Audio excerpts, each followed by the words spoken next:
कुकुड़ा farm रे काम करुवा दुई शिशु श्रमिकों को उद्धार करले Childline team. Khaira block Saruga ग्रामर हेमंत लेंका निज जगार दीर्घ दिन धरी कुकुड़ा फार्म करि आछुछंती।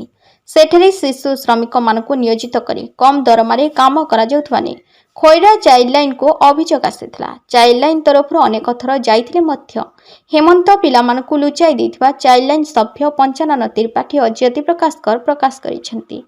खैरा चाइल्डलाइन पक्षर हेमंत कुकुड़ा फार्म रे शिशु माने काम करुथबार खबर पाई अचानक चढ़ाऊ करथिले।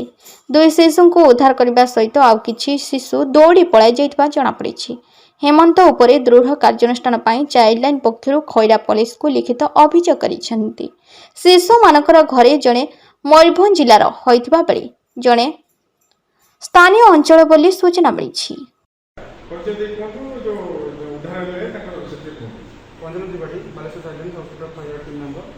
टोल नंबर 102 कॉल आसले कि सारा ग्राम कुकुड़ा फार्म में 4-5 जन छोट छोट पिला काम करते तो आम जाकि खैरा पुलिस सहायता सारा गाँव कुकुड़ा फार्म में पहुँचलु और पाने कुकुड़ा कुकुड़ा खाद्य देवार और पानी देवार देखिए पिला धरी बर्तमान खैरा थाना अच्छु तापर आम बालेश्वर शिशु मंदिर पिला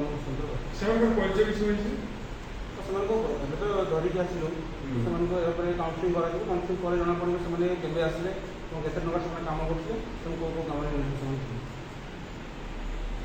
खैरारू Sanjeev Behera report OD news.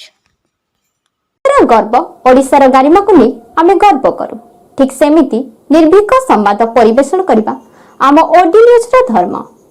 सत्य घटना को आपण को निकट रे पहुंचे समस्त स्वाभिमान रे बंचिबा सेति पई समस्त पसंद ओडी न्यूज। घरे बसी देश विदेश रो खबर देखिबा पई चाहुतले लाइक शेयर कमेंट एवं सब्सक्राइब करबा को भूलंतु नहीं। नमस्कार।